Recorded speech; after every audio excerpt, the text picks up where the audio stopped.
and I am back with a follow-up video to what we talked about last time. Last time we talked about shortening nails before we extend them, and a lot of you had a similar question, which I thought was a really great question, regarding what about if I already have product on? So I actually extended, and look at this ugly thing. This is actually going to be next week. So definitely stay tuned for next week's video, because I'm also going to be showing you guys how to fix just corners. If you don't need to extend the whole entire nail, you just break off a corner. I'm going to show you guys that next week, okay? But for today, what I'm going to go over is I already have an artificial, this is an artificial extension. You can see the shiny gel right there underneath. This whole entire thing is artificial. It's got a little bit of like a weird, you can see like this shadow right here. This is just because I have other product underneath, and if you're like me and you're doing a bazillion videos with a bunch of different product, your nails are not going to be a consistent color from start to finish. But you can see from about my cuticle area to about right there is new product that's all the same product, and then I've got a hodgepodge of stuff going on. So if you're looking at shadows, then just keep in mind that I've got a bunch of different products on my nail, and they all look a little bit different. That also happens when you go from clear to pink to, you know, more of a natural shade. You'll see some shadowing. If you don't want that, then stick with one product every time you do your backfills, okay? All right, so first off, how the heck do I re-extend this? What happens if I want to change the shape? Or what happens if I now want a nail that's this long?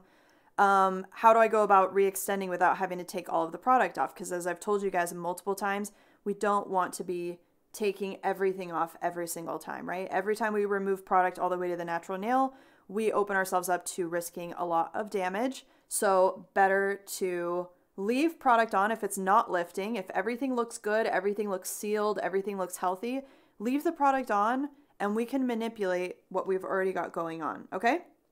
All right, so first step is I am going to quickly shorten this down, and then I will come right back. And I'm just going to use a 100 and 180 grit nail file here just to file it shorter. I'm going to make it shorter like my natural nail over here.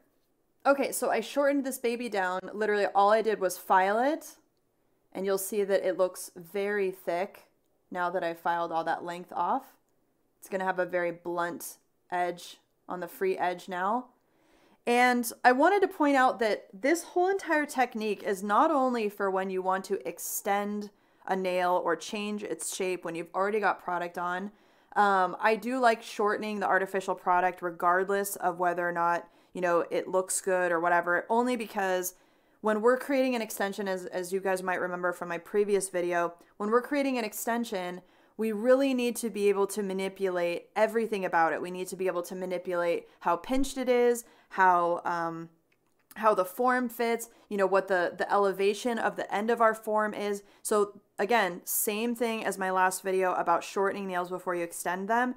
Even with artificial product, I really recommend that you guys remove whatever that length is, whether it's artificial or not, because we want to be able to work off of this as if it was a natural nail, right? The other thing too that you'll notice is I don't have any corners here. So if you are going from square to some other shape, or let's say you would just want longer squares, make sure that you take off your corners on both sides of your finger. Otherwise, you're going to get really funky dents on your nail form. So you really want to have essentially what it would look like if I was starting with a natural nail, right? I've got product on this one, and obviously I've got a lot more thickness than my natural nail, but I still want that same kind of rounded shape with no corners. And it's okay if you've got this blunt edge. Don't worry about that. We're going to end up blending that in with our product, okay? But what I wanted to say is, you know, regardless of if you're just changing the length or not, or the shape, this is also a great technique to use when you are wanting to do reverse French nails. So for those of you that have seen, you know, where you basically do this part of the pink first and then you do your French color, whether it's white, black, a color, whatever, this is also a really easy way to do reverse French nails. And I'll show you guys that in a future video. I have it on my list of things I want to cover. But again, a lot of the techniques I show you guys here relate to a lot of different skill sets that you might need for different types of services. All right, so let me move on without chit-chatting here too much. Okay, I'm going to take And sorry this nail is so ugly. Look at this. It's like the ugliest nail ever. Okay, we're going to take a nail form. You can use any nail form you like. I just reached for one of my Cocoist ones. And I'm going to open this. And if you guys haven't watched my nail form video, please do so. All right, so I'm going to just measure this really quick and just kind of get an eyeball as to how this is fitting. And you'll see how much thickness I have on that artificial product. Don't worry about that. It's going to become part of the apex that we end up building anyway. Okay, so I'm just going to make a couple small notches here.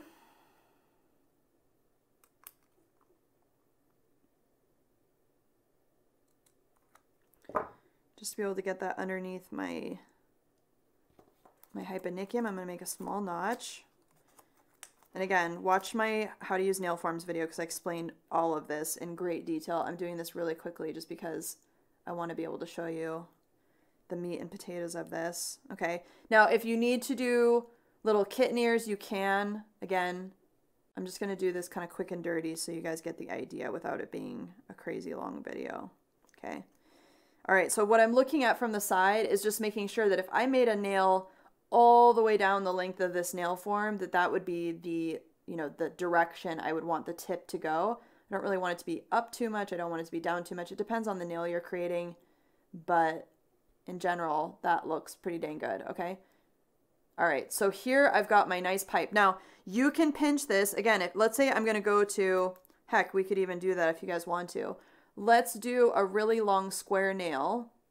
And I do want it to be slightly pinched when it gets out there, or we could even do rounded. So just take a look at, the length that you're creating.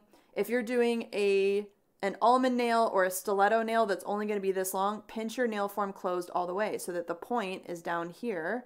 We want to utilize our form to create that gradual C curvature underneath the nail. So if you really want a super tapered nail, by the time you get out to your end of your form, like let's say we're going to do a coffin, okay?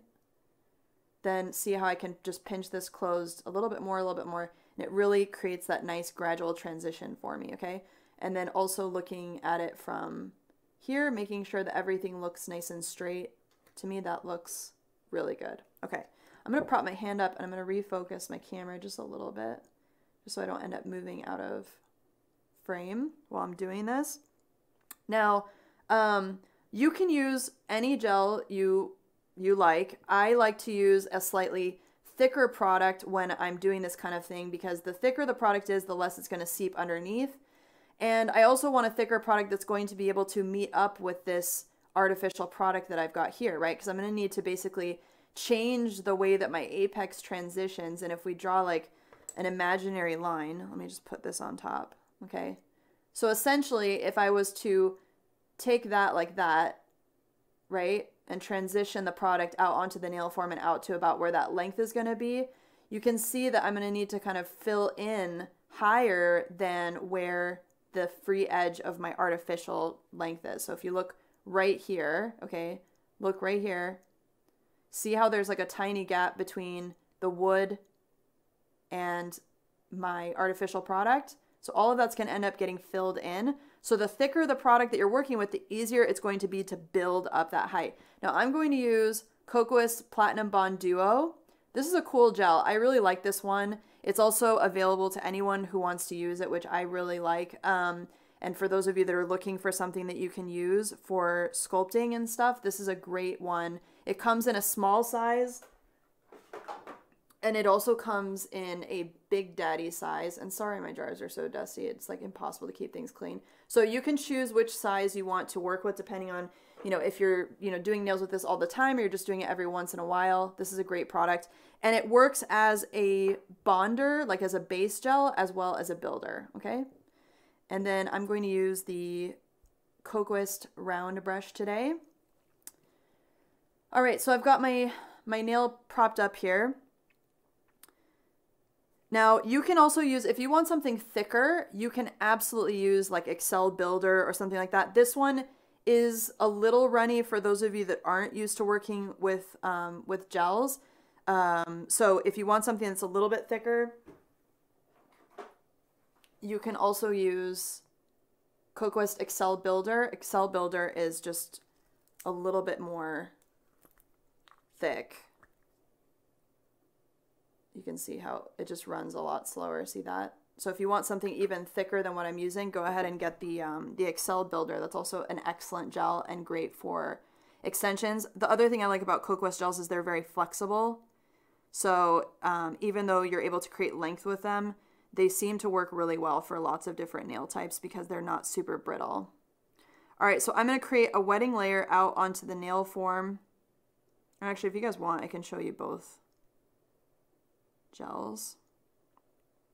Now, when we create square nails, and this is hard to see on camera, but when we create square nails, we also want to keep in mind that we need to create a corner down here. So we need to make sure that when we're extending the gel, we at least give ourselves enough product to create a corner on both sides of the nail form. See if we can zoom in just a little bit more. Okay. So just make sure that when you're applying product here, that you actually do a straight line and give yourself a corner. And it's a good idea to go a little bit further out of your bounds than what you actually want the finished nail to look like. Only because when we go to file and stuff like that, and when we pinch it, we want to have some room to actually maneuver and be able to finesse the final shape. And then I'm going to start just with this mainly in the center.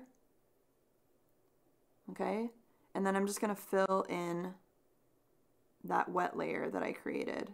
And then go ahead and flash cure this, pinch it if you want to. We can do it in a couple layers, or if you want to do it all in one, you can. Depends on how sensitive you are to heat. This gel doesn't get that hot, but you can also do that. And if stuff starts to run on you, don't be afraid to turn your finger upside down. Turning your finger upside down is a great way to get the gel to go back into the center of the nail.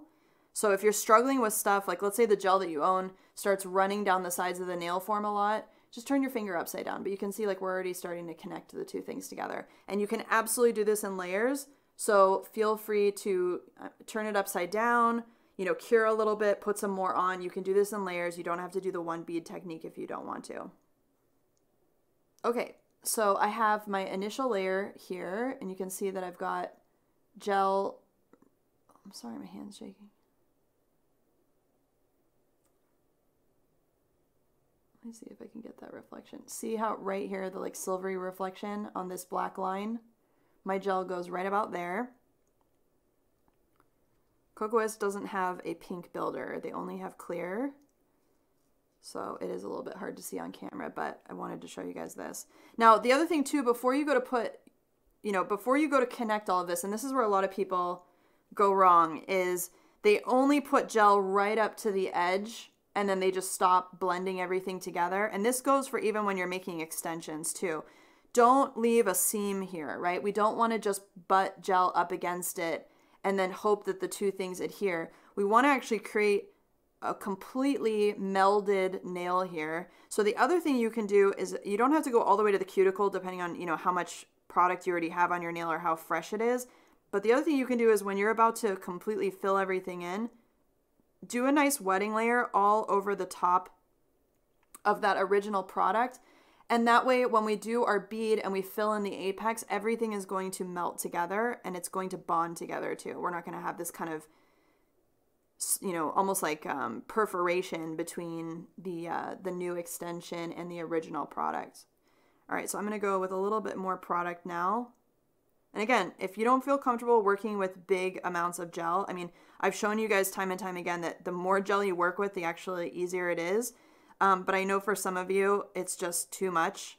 So don't worry about doing this in layers if you want to. And sometimes on camera, I even do that just because it is really hard to do this on camera without things shifting around. Okay, let me just turn this upside down real quick. And I'm going to go ahead and cure mine just so that I can show you what the actual finished product looks like. Okay, so I've got this all cured. And before I take off my form, let's just look at this from the side so you guys can see what I was talking about with my little orange wood stick. So you can see now that I've got my original product here on my nail, but now that big flat free edge that I had is embedded inside of the new product that I added. So right here is the old transition, right? You can see that pink gel. And then the clear now transitions out to the new link that I created. I've got my sidewalls here for the square, and you can see I went really low, right? Because I want to make sure I fill in this gap between my sidewall and where the new sidewall of my extension is going to be, because we can always file product away, but it's very difficult to add if you don't add enough. Okay, and then same thing on the other side. And depending on, you know, if you're right-handed or left-handed, you're like, for me, my left sides of my nails are always the most difficult to make sure that I'm, you know, getting the full sidewall built properly and making sure that I'm filling in the corner. So just double check both sides, but you can see right there also, you can see the clear of the product and then the nail form underneath. So let's go ahead and take the nail form off. We're just going to squeeze it here and then peel these down, and then always tip it down when we take it off. And there I have my brand new extension. Obviously that needs to be finish filed, but not a ton of finish filing to do on top. And once I bring these sidewalls up, right, like this, I'm gonna have a really nice kind of coffin nail. Now, if you wanna do European style and you want the top of your nail to be flat like that, you can absolutely do that. You would just tip your nail form up even more, bring your walls down even more. But this is more of a natural kind of curvature. By the time it gets to our finished length, it is, you know, it's in line with this whole nail that I've created. But if you want to, you know, have that European style where everything's flat on top, you can absolutely do that. It just depends on the way that you angle your nail form. So let's cap all of our gels, make sure we don't have anything that's going to get dust in it, and then we can cleanse this. And make sure you don't push uncured product up onto the skin. Just wiggle it back and forth. Use a new spot and pull straight down. Okay, so now I've got my clean cured nail here. And then now I can go in and I can start finish filing. So for those of you that have watched my previous videos on extensions, you will know that I like to start with sidewalls first. There are lots of techniques on filing that you can do, but also look how pretty this C curve is. Let me focus this. Without fuzz on it, obviously. But isn't that a nice C curve? Oh my gosh, so strong. It's gonna be so pretty.